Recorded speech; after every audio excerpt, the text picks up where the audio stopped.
తిరుపతి జిల్లా రేణుగుంటలో దారుణం జరిగింది.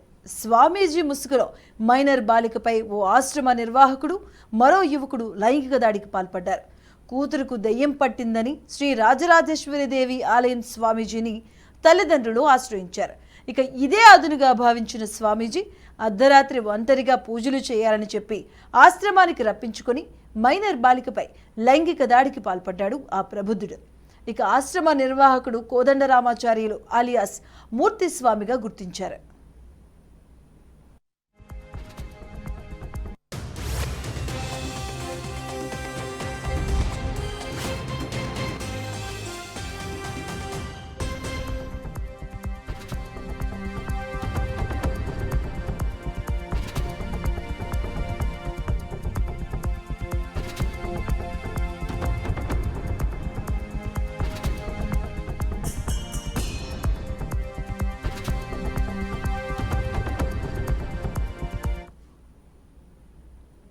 ఈ లైంగిక దాడి వ్యవహారాన్ని మైనర్ బాలిక తల్లిదండ్రులకు కాకుండా తాను ప్రేమించిన షఫీ అనే యువడికి చెప్పింది. ఇక వెంటనే అప్రమత్తమైన షఫీ ఇద్దరు స్నేహితుల సాయంతో ఆశ్రమం నుంచి మైనర్ బాలికను అక్కడి నుంచి తీసుకెళ్లారు. విషయం తెలుసుకున్న బాలిక తల్లిదండ్రులు తమ కూతురు కనిపించడం లేదని గాజుల మద్యం పోలీస్ స్టేషన్లో ఫిర్యాదు చేశారు. కేసు నమోదు చేసుకున్న పోలీసులు మైనర్ బాలికను రేణుగుంటకు తీసుకొచ్చారు. మహమ్మద్ షఫీతో పాటు మరో ఇద్దరు యువకులను అరెస్టు చేశారు.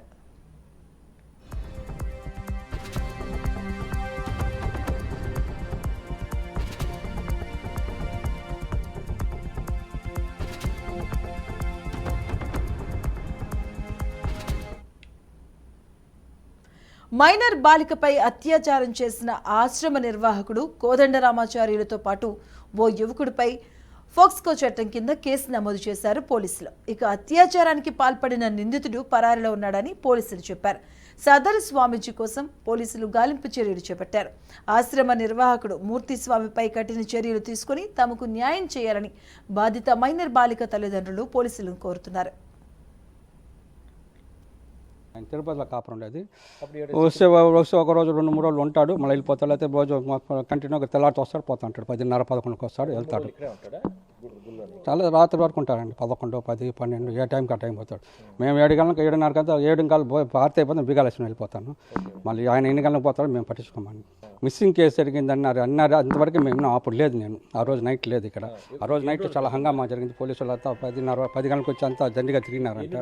అసలు మాతో మాట్లాడితే కదండి తెలిసేదానికి, మమ్మల్ని కొట్టేదానికి వస్తాంటే ఆయన అమ్మాయి మిస్సింగ్ అయిపోయింది, ఆ రోజు నైట్ జరిగినాక ఎవరు చెప్పొద్దని చెప్పాడు అనేసి వేరే వాళ్ళు అన్నారు. మనకెందుకు అవంతా తలకాయ నొప్పులు అనుకున్నా, మనకి న్యూసెన్స్లు అంతా ఎందుకు, మన దైవ కార్యం చేసేదానికి వచ్చినాం, భక్తులుగా ఉండిపోతాం, అంతవరకు మన కొద్దిగా అంతా అనేసి. 9th క్లాస్ అవుతుందని వేరే వాళ్ళంటే అవునా అనేస్తున్నాం, అంతవరకే. ఇంకా ఏ విషయాలు మనకు తెలియదండి. నేను ఎందుకు అంటావా, అమ్మ ముందు సత్యం చేసి చెప్తున్నానండి. అట్లా చెప్తున్నానంటే ఎందుకు అంటావా, ఇక్కడ ఫ్రాంక్గా ఉండాలండి. ఆయన మనతో మాట్లాడితే మనం 1.5 year అవుతుంది ఆయనతో మాట్లాడి. నేను ఆయన మాతో మాట్లాడి మమ్మల్ని ఆయన వద్దులేండి అవన్నీ పర్సనల్గా ఎందుకంటావా, మా పైన ఆయన దౌర్జన్యం చేసినాడు, కొట్టేదానికి వచ్చినాడు, అన్నీ చేసినాడు, తప్పుడు మాట్లాడినాడు.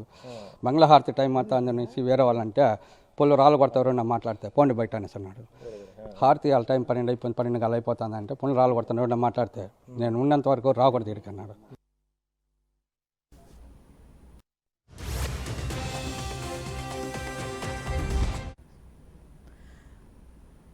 రైట్, ఇక తిరుపతి రేణుగుంటలో జరిగినటువంటి ఈ ఘటనకు సంబంధించిన పూర్తి అప్డేట్స్ మా కరెస్పాండెంట్ గోపీనాథ్ లైవ్ ద్వారా అందిస్తారు. Gopinath, over to you.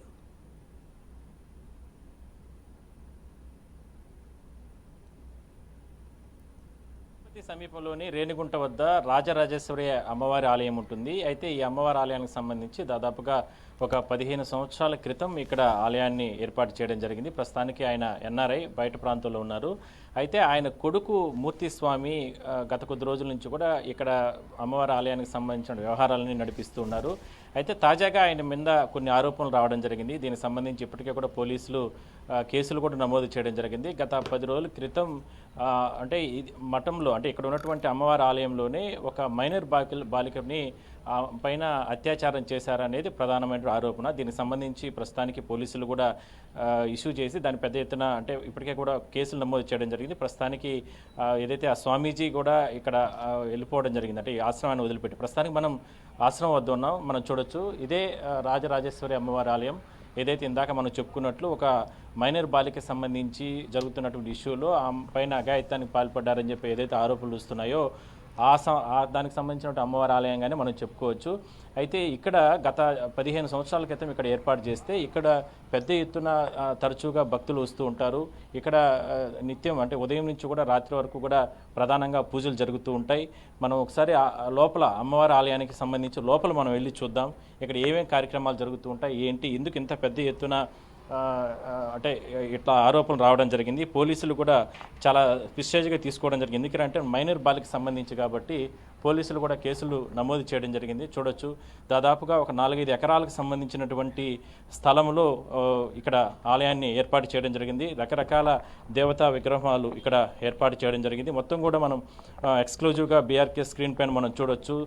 అంటే తిరుపతి సమీపంలో, రేణిగుంట సమీపంలో ఇంత పెద్ద ఆలయాన్ని అంటే కొన్ని కోట్లు ఖర్చు పెట్టినప్పటికీ కూడా ఎన్నో రోజుల నుంచి కూడా అంటే ఏదైతే ఇప్పుడు ఇందాక ఆరోపణలు ఎదుర్కొంటున్న స్వామీజీ పైన పెద్ద ఎత్తున ఆరోపణలు వచ్చాయి. వాళ్ళ తండ్రి గారు మొత్తం కూడా దీని వ్యవహారాలు నడిపించారు. అయితే ఆయన అనారోగ్య కారణాల వల్ల ఇతర ప్రాంతాల్లో ఉన్న నేపథ్యంలో మనం చూడొచ్చు. మొత్తం కూడా అంటే చాలా విశాలమైనటువంటి ఆలయం, నిత్యం కూడా ఎంతోమంది భక్తులు వస్తూ ఉంటారు. అయితే తాజాగా జరిగినటువంటి పరిణామాల నేపథ్యంలో ఏదైతే ఒక మైనర్ బాలికకి సంబంధించి ఇక్కడ రాత్రి సమయంలో అంటే ఆమెకి ఆ మైనర్ బాలికకి అంటే దుష్టశక్తులు దూరాయని చెప్పి ఆ తల్లిదండ్రులు చెప్పిన నేపథ్యంలో ఇక్కడికి వచ్చి ఆమె రాత్రి సమయంలోనే ఇక్కడ ఈ స్వామీజీ పూజలు చేయడం, దాని తర్వాత లైంగిక దాడి చేశారంటూ కూడా ఫిర్యాదులు చేయడం జరిగింది. అయితే ఫిర్యాదులు చేసిన తర్వాత అతను అంటే ఏదైతే ఆ మైనర్ బాలికిందో ఆమె వచ్చి అంటే ఆల్రెడీ ఆమెకు ఉన్నటువంటి లవర్ ద్వారా మరోసారి ఈ స్వామీజీని ఆశ్రయం పొందడం, దాని తర్వాత న్యాయం చేయాలని చెప్పి డిమాండ్ చేయడంతో మొత్తం వ్యవహారం అంతా బయట రావడం జరిగింది. తల్లిదండ్రులు కూడా దాని తర్వాత చెప్పిన తర్వాత మొత్తం కూడా పోలీసులను ఆశ్రయించడం జరిగింది. ఎట్లాగైనా సరే తనకు న్యాయం చేయాలనేది ప్రధానంగా డిమాండ్. అందువల్ల మైనర్ బాలిక కాబట్టి పోలీసులు కూడా చాలా జాగ్రత్తలు తీసుకుని చర్యలు తీసుకుంటున్నారు. మొత్తం మీద ఒక్కసారిగా ఇంత పెద్ద అంటే తిరుపతి జిల్లాలో ఇంత పెద్ద ఆలయం ఉంది. ఇంత పెద్ద ఆలయం వద్ద నిత్యం వేలాది మంది ఇక్కడికి వచ్చి పూజలు చేసుకుంటూ ఉంటారు. అయితే ఇలాంటి సమయంలో ఇలాంటి ప్రాంతంలో ఒక స్వామీజీ ఈ రకంగా ఒక మైనర్ బాలిక ఈ రకంగా దాడులు చేయడం అనేది, లైంగిక దాడి చేయడం అనేది కరెక్ట్ కాదంటూ కూడా అభిప్రాయం వ్యక్తం చేస్తున్నారు. అయితే మొత్తం మీద మనం చూస్తే మొత్తం ఆశ్రమం లోపల మనం చూస్తే రకరకాల దేవతా విగ్రహాలు ఉన్నాయి. అదేవిధంగానే అమ్మవారి ఆలయానికి సంబంధించి కూడా ప్రధాన ఆలయం, నిత్యం కూడా ఇక్కడ భక్తులు పెద్ద ఎత్తున ఉంటారు. అయితే ఈ ఘటన జరిగిన తర్వాత పూర్తి స్థాయిలో కూడా మొత్తం నిర్మానుష్యం అయిపోయింది. కనీసం ఒక్కరంటే ఒక్క భక్తులు లేరు. మొత్తం మనం చూడొచ్చు అంటే ఏ స్థాయిలో ఆలయం మనం ఇక్కడ నిర్మాణం జరిగిందో. అయితే నిత్యం కూడా పూజలు జరిగేటటువంటి ఆలయంలో ఈ స్వామీజీ చేసినటువంటి ఏదైతే ఈ మూర్తి స్వామి చేసినటువంటి అపచారం వల్ల మొత్తం కూడా ఎవరు కూడా ఇక్కడికి రాలేదనేది మనం చెప్పుకోవచ్చు. ఇందాక కూడా కొంతమంది ఇక్కడ ఉన్నటువంటి స్థానిక పూజారులు కావచ్చు, స్థానిక వ్యక్తులు వీళ్ళందరూ కూడా మాట్లాడడం జరిగింది. వాళ్ళు భయపడుతున్నారు, అంటే చెప్పలేకపోతున్నారు ఇక్కడ జరిగినటువంటి వాస్తవాలన్నీ. అంటే గతంలో ఉన్నటువంటి పెద్ద ఆయన అంటే ఈ ఆలయ ధర్మకర్త, ఆయన యాటిట్యూడ్ చాలా మంచిగా ఉండేది. కానీ దాని తర్వాత వచ్చినటువంటి ఏదైతే ఈ కోదండ రామాచార్యులు ఏదైతే ఉన్నాడో ఇక్కడ బోర్డులో ఉన్నటువంటి కోదండ రామాచార్యులు, ఇతనే మొత్తం ప్రస్తుతానికి మూర్తి స్వామిగా పేరు మార్చుకుని ఇక్కడ వ్యవహారాలు నడిపిస్తున్నాడు. అయితే పెద్ద మొత్తంలో రకరకాల అంటే సినిమాకి సంబంధించిన ఇండస్ట్రీలో ఉన్నటువంటి ప్రముఖులు కావచ్చు, లేదంటే రాజకీయ ప్రముఖులు కావచ్చు, వీళ్ళందరూ కూడా ఇక్కడికి వచ్చి ప్రత్యేక పూజలు చేస్తూ ఉంటారని చెప్పి ఇక్కడ ఉన్నటువంటి వ్యక్తులు చెప్తున్నారు. అదేవిధంగానే ఇక్కడ ఒకసారి మనం చూస్తున్నట్లయితే ఇటు సైడ్ అమ్మవారి ఆలయం, ఈమె రాజరాజేశ్వరి అమ్మవారి ఆలయం. ఈ అమ్మవారి ఆలయంలోనే ప్రత్యేక ప్రార్థనలు, ప్రత్యేక పూజలు నిత్యం జరుగుతాయి. అయితే ఉదయం 2 గంటల సేపు, సాయంత్రం 2 గంటల సేపు మాత్రమే ఇక్కడికి ప్రజల్ని అంటే భక్తులను అనుమతిస్తారు. దాని తర్వాత ఇందాక ఆరోపణలను ఎదుర్కొంటున్నటువంటి మూర్తి స్వామి ప్రత్యేకంగా ఈ ఆలయంలో రకరకాల పూజలు చేస్తారనేది ప్రధానంగా ఇక్కడ వస్తున్నటువంటి ఆరోపణ.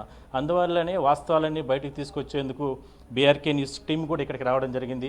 మొత్తం కూడా ఇక్కడ జరుగుతున్న వ్యవహారాలన్నిటి కూడా బయట తీసుకొచ్చేందుకు ప్రయత్నం చేస్తున్నాం. అందువల్లనే చాలామంది కూడా మనం మాట్లాడడం జరిగింది. వాళ్ళందరూ భయపడుతున్నారు. ఎందుకంటే ఈ మూర్తి స్వామికి సంబంధించినటువంటి వ్యవహారాల్లో కానీ మేము తలదూర్చితే ఖచ్చితంగా తమ ప్రాణాలే పోతాయంటూ కూడా వాళ్ళు భయపడుతున్నారు. అందువల్లనే వాళ్ళెవరు కూడా కొంతమంది మాట్లాడలేకపోయారు. కేవలం ఒక వ్యక్తి మాత్రమే ఇందాక కూడా వీఆర్కే న్యూస్తో కూడా మాట్లాడడం జరిగింది. మొత్తం మీద మైనర్ బాలికి న్యాయం చేయాలి, మైనర్ బాలికి సంబంధించి న్యాయం చేసేందుకు వరకు కూడా మేము వాళ్ళ కుటుంబానికి అండగా ఉంటామని చెప్పి కూడా ఇప్పటికే కూడా కొంతమంది కొన్ని పార్టీలకు సంబంధించి కావచ్చు, కొంతమంది స్థానికంగా ఉన్న వాళ్ళందరూ కూడా పెద్ద ఎత్తున చెప్తున్నారు. మొత్తం మీద చూడాలి, పోలీసులు గత 10-15 రోజుల క్రితం నుంచి కూడా పోలీసులు ఇక్కడ పెద్ద ఎత్తున రావడం జరిగింది. ఇక్కడ చూడొచ్చు మొత్తం కూడా ఇక్కడ మొత్తం అంటే దాదాపుగా ఒక 3-4 ఎకరాల్లో ఉంటుంది ఈ ప్లేస్ అంతా కూడా. ఇక్కడ పెద్ద ఎత్తున మొత్తం అంటే రకరకాల విగ్రహాలు ఏర్పాటు చేసుకుని రకరకాల బిల్డింగ్స్ కూడా ఏర్పాటు చేయడం జరిగింది. ఇక్కడ స్థానికులు ఉన్నారు. సార్, ఏంటి గత 10-15 రోజుల క్రితం ఇక్కడ ఈ ఆలయంలో ఒక చిన్న బిడ్డ పైన అంటే మైనర్ బాలిక పైన దారుణమైనటువంటి ఘటన ఈ స్వామీజీ చేశారనేటువంటి ఆరోపణలు వస్తున్నాయి. మీరు ఇక్కడ స్థానికులు ఏం చెప్తారు? మూర్తి స్వామి అనే ఆయన జనరల్గానే ఇక్కడ అందరితో సపరేట్గా మిగతా వాళ్ళని రానిచ్చకుండా బయట వాళ్ళను సపరేట్గా తీసుకెళ్ళడం లోపలికి అనేది జరుగుతోందనే విషయం ఇక్కడ చెప్పారు. మిగతా ఇక్కడ ఉండే మామూలు పూజారిని కూడా బెదిరించేవాడు, తన ఆధిపత్యం అహంకారం చూపిస్తూ ఇట్లా చేసే ఆయన. గతం ఒక అమ్మాయికి 9th క్లాస్ చదువుతున్న అమ్మాయికి ఒళ్ళుబాలని వాళ్ళ నాన్న తీసుకొస్తే గాలి ఉంది, గాలి తీయించేస్తానని చెప్పి మీరు ఆ అమ్మాయి ఎంత అరిచినా లోపలికి రాకూడదని చెప్పి లోపలికి తీసుకెళ్ళి అత్యాచారం చేశాడు. ఆ అమ్మాయి లేటుగా చెప్పింది. ఆ అమ్మాయి 2 రోజుల తర్వాత 3వ రోజు తర్వాత అటు చెప్పిన తర్వాత మళ్ళా రమ్మన్నాడు. అప్పుడు అతనికి అర్థమయ్యి ఆ అమ్మాయి తెలియని ప్రియుడు ఉండడం వల్ల అతను కూడా రావడము, చివరకు దీనిపైన కేసు పెట్టడానికి వాళ్ళ నాన్న ఉపక్రమించి కేసు పెడితే కేసు A1 ఈ స్వామిని మూర్తి స్వామిని తీసుకోవాల్సింది పోయి A1 వేరే అబ్బాయిని పెట్టి A2గా పెట్టారు. A2గా పెట్టినా అరెస్ట్ చేశారంటే అరెస్ట్ చేయలేదు, అబ్స్కాండెడ్ అయినాడు, ఫారెన్కి వెళ్ళిపోయాడు. ఇది ఏ ఇన్ఫ్లుయెన్స్ లేకపోతే, ఏ రకమైన బ్రైబరింగ్ జరగకపోతే ఇట్లా జరిగి ఉంటుందనే అనుమానం మాకు వ్యక్తమవుతోంది. కాబట్టి వెంటనే అతన్ని రప్పించి అతని పైన కేసు పెట్టి అత్యాచార కేసు పెట్టి ఆ అమ్మాయికి కానీ ఇంకొకసారి ఇట్లాంటి పునరావృతం కాకుండా చేయాలని కోరుతున్నాను. ఇక్కడ స్థానిక భక్తులు ఉన్నారు, వీళ్ళు చుట్టుపక్కల చెప్పండి, అంటే గతంలో ఈ అమ్మవారి ఆలయంలో రకరకాల పూజలు జరుగుతుంటే చేస్తూ ఉంటారు. ఏంటి ఇలాంటి ఘటన జరిగిన నేపథ్యంలో మీరు ఇక్కడికి రావాలన్నా చాలామంది భయపడుతున్నారు అనేది బయట చెప్తూ ఉన్నారు కూడా, భక్తులు రావడానికి కూడా. అందువల్లనే ఇక్కడంతా కూడా నిర్మానుష్యం అయిపోయిన పరిస్థితి. ఏం చెప్తారు దీనికి సంబంధించి? నా పేరు కే ఈశ్వరమ్మ, నేను మహిళా సంఘంలో పనిచేస్తున్నాను. ఇక్కడికి వచ్చే భక్తులతో కూడా నేను మాట్లాడడం కూడా జరిగింది. అక్కడ ఇంతకుముందు కూడా వేరే ఒక ఆమె లేడీ అతన్ని తీసుకొని వచ్చి ఆమెకి బట్టలు లేకుండగా నగ్నంగానే ఆమెని తీసుకొని వచ్చి ఇక్కడికి వచ్చినప్పుడు కూడా చాలా మంది ఆమె చూసేదానికి కూడా వచ్చినాడు. అలాంటివన్నీ ఇక్కడ జరుగుతున్నాయి కాబట్టి అందుకోసం భక్తులు కూడా ఎవరు రావటం లేదు. అందుకోసం ఇక్కడ ఆ అమ్మాయికి కూడా 14 సంవత్సరాల అమ్మాయికి జరిగిన దానికి కూడా మేము మహిళా సంఘం తరఫున కూడా ఖండిస్తున్నాము. అతని పైన కూడా A1 కేసు పెట్టాలి, అతను జైలుకి పంపించేంత వరకు కూడా మేము పోరాటం చేస్తామని తెలియజేస్తున్నాము. అదేవిధంగా పోలీసు వాళ్ళు కూడా అతని కాడ ఎంత లంచాలు తీసుకున్నారో కూడా వాళ్ళపైన కూడా మేము కోర్టులో కూడా ఫిర్యాదు చేస్తామని తెలియజేస్తున్నాను. సహజంగా ఇక్కడ గుడిలో మీకు తెలిసినంత వరకు గతంలో ఎట్లాంటి వ్యవహారాలు నడిచేటివి? ఎందుకంటే మీకున్న సమాచారం ప్రకారం వస్తూ ఉంటారు కదా, అంటే భక్తులు పూజలు ఎట్లా జరుగుతూ ఉంటారు? ఇక్కడికి మాత్రం మేము ఎప్పుడూ రాలేదు. ఇంతకుముందు ఒకసారి రావాలనేసి అనుకున్నాము. ఇట్లాంటి విషయాలన్నీ తెలిసినాయనేసి మేము ఈ గుడికి ఎప్పుడూ రాలేదు. ఇక్కడ పూజలు కూడా ఎప్పుడు జరుగుతాయో కూడా నాకు తెలియదు. ఓకే, మరికొంతమంది మాట్లాడించే ప్రయత్నం చేద్దాం. చెప్పండి, ఏంటండి చాలా పవిత్రమైన అమ్మవారి ఆలయం, ఇంత స్వామీజీ ఇంత నీచంగా, అది చిన్న బిడ్డ పైన, మైనర్ బిడ్డ పైన ఇంత దారుణంగా వడగట్టడం ఎట్లా చూస్తారు స్థానికులు? సార్, నిన్న నెల ఫిబ్రవరి 19వ తేదీ 2024 సంవత్సరంలో తిరుపతి గాలి వీధికి చెందిన ఒక మైనర్ బాలిక వాళ్ళ తల్లిదండ్రులు ఆ అమ్మాయికి అనారోగ్య పరిస్థితులు ఉన్నాయని చెప్పి ఇక్కడ చూపించేదానికి వచ్చారు. ఈయన మహిమలు కలిగిన వ్యక్తి అని చెప్పి తీసుకొని వచ్చారు. ఇక్కడ కోదండ రామాచార్యులు అనే అలియాస్ మూర్తి స్వామి అనే వ్యక్తి ఇక్కడ ఆయనకు మహిమలు తెలుసు అని చెప్పి ఆ అమ్మాయికి చూడంగానే ఈ అమ్మాయి గాలి పట్టి ఉంది, అందువల్లనే ఈ అమ్మాయి ఇలాగుంది, నేను బాగు చేస్తాను అని చెప్పి ఈ గుళ్ళో వాళ్ళ తల్లిదండ్రులకు చెప్పారనమాట. మీరు ఈ నైట్ ఇక్కడే ఉండాలా, ఆ అమ్మాయిని నేను చూసుకుంటానని చెప్పి నేను బాగు చేసి పంపిస్తాను, ఆ గాలి వదిలిస్తానని చెప్పి ఒక మందిరంలోకి తీసుకెళ్ళి ఆ అమ్మాయికి ఎటువంటి అరుస్తున్నా కూడా మీరు పట్టించుకోవద్దని చెప్పి వాళ్ళు కొద్దిగా దూరంగా పెట్టి ఇటు చేశాడు. ఆ అమ్మాయి పైన అత్యాచారం చేసి, అత్యాచారం కదా రేప్ చేసి చెడిసేసిన సంఘటన ఉంది. ఆ అమ్మాయి ఎక్కడ బయట చెప్తుందో అనే ఉద్దేశంతో ఆ అమ్మాయిని బెదిరించాడు. మీ అమ్మ నాన్నకి కాళ్ళు చేతులు పడిపోయాడు చేస్తాను, నీకు కూడా నీ లవర్కి ఎవరికైనా వాళ్ళకి కాళ్ళు చేతులు పడిపోయాడు చేస్తాను, నేను ఏం దలుచుకుంటే అది చేస్తాను, ఈ విషయాన్ని ఎక్కడ చెప్పకూడదు అని బెదిరించాడు. ఆ అమ్మాయి మైనర్ బాలిక కాబట్టి భయభ్రాంతులకు గురి చేసి ఈ విషయాన్ని ఎక్కడ వాళ్ళ అమ్మ నాయన చెప్పలా. మళ్ళీ ఈయన ఏం చేశాడు, మళ్ళీ 2-3 రోజులకి మళ్ళీ మెసేజ్ పెట్టాడు. పెట్టి నువ్వు ఖచ్చితంగా రావాలా అంటే వాళ్ళ నాయన వాళ్ళకి మీరు రావాలని చెప్పి చెప్పడము, వాళ్ళు నాయన వాళ్ళు ఈ పాప మీద ఒత్తిడి చేయడము, పదం రండి అని. అప్పుడు ఈ అమ్మాయి జరిగిన సంఘటన అంతా చెప్పింది. డాడీ నాకు ఇట్లా జరిగింది, మా మీద అత్యాచారం చేశాడు, చెడిచేశాడు అని చెప్పి బాధపడి ఏడ్చడం జరిగింది. దాంతో ఆ అమ్మాయి ప్రేమించిన అబ్బాయికి కూడా, మహమ్మద్ రఫీ అనే అతనికి కూడా ఫోన్ చేసి కూడా చెప్పింది. వీళ్ళు అందరూ కలిసి గాజులమణి పోలీస్ స్టేషన్లో ఇతని మీద కోదండ రామాచార్యులు అలియాస్ మూర్తి స్వామి పైన అతను రేప్ కేసు కింద కేసు నమోదు చేస్తే, అతని మీద A1 పెట్టాల్సిన ముద్దాయి మీద A1 పెట్టాల్సింది A2 కింద పెట్టారు. అదే ఆ అమ్మాయిని ప్రేమించిన అబ్బాయి మీద A1 కింద పెట్టి వాళ్ళ స్నేహితులు ఇచ్చి A3 కింద పెట్టి ఈరోజు అతను వాళ్ళిద్దరిని జైల్లో పెట్టుండారు. ఇతను ముద్దాయిని మాత్రము ఈ మూర్తి స్వామిని మాత్రం పరారైపోయి అతను అబ్స్కాండ్లో ఉన్నారు.